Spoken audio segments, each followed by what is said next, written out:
Sigurjón, þetta var svakalegur leikur. Já. Til hamingju með sigurinn. Já, takk fyrir það. Bara gríðarlega sáttur með okkur í dag. Mér fannst við bara spila frábæran fótbolta en fengum leiðilegt mark á okkur. En Gáfust ekki upp.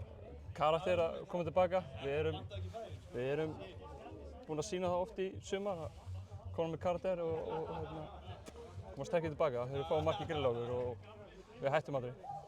Var eitthvað svona lagt upp með eitthvað fyrir hann leik? Þetta er alltaf svona nákvæmlega slagur og Keflavík gamla, þú veist, með hefðina með sér og allt þetta. Já, algjörlega, þú veist, við náttúrulega bara spilum okkar fótbolta. Við erum góðir að spila boltanum og um leið og við færum boltar hratt þá vissum við að þeir myndu opnast og mér fannst við gera það bara vel og náttúrulega, þú veist, fyrst og fremst snýst þetta um hörku í þessu leik.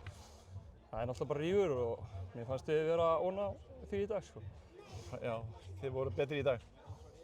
Mínum að já, en fengum mark í grilli en bara karakter, eins og ég sagði. Já. Þannig að, hvernig myndirðu svona lýsa mótinu það sem af er? Er þið svona fyrir ofan pari eða á pari eða er þetta eitthvað svona sem þið gerðu ráð fyrir? Mér finnst við búin að gera aðeins mörg jafntefli, ef ég á að segja alveg eins og það er. Óheppnir bara klára ekki færin okkar, við vorum í smá vítavesenni sem að við loksins náðum að skora í dag, þannig já, kannski á pari væri til kannski 2 stig í auka. Já, en þetta hlýtur nú að gefa svona auka kraft að vinna Keflavík, eða ekki? Jú, algjörlega og bara núna er Reykjanesbær grænn og Njarðvík er klárlega og ná þessu í dag. Þetta er í fyrsta skipti sem að Njarðvík vinnur Keflavík í deildakeppni. Já. Þannig að þetta er tímamót. Algjörlega.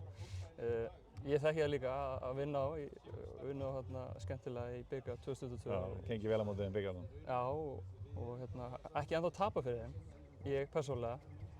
En já, þetta er bara, við vorum að skrifa söguna í dag. Hvað með næsta leik?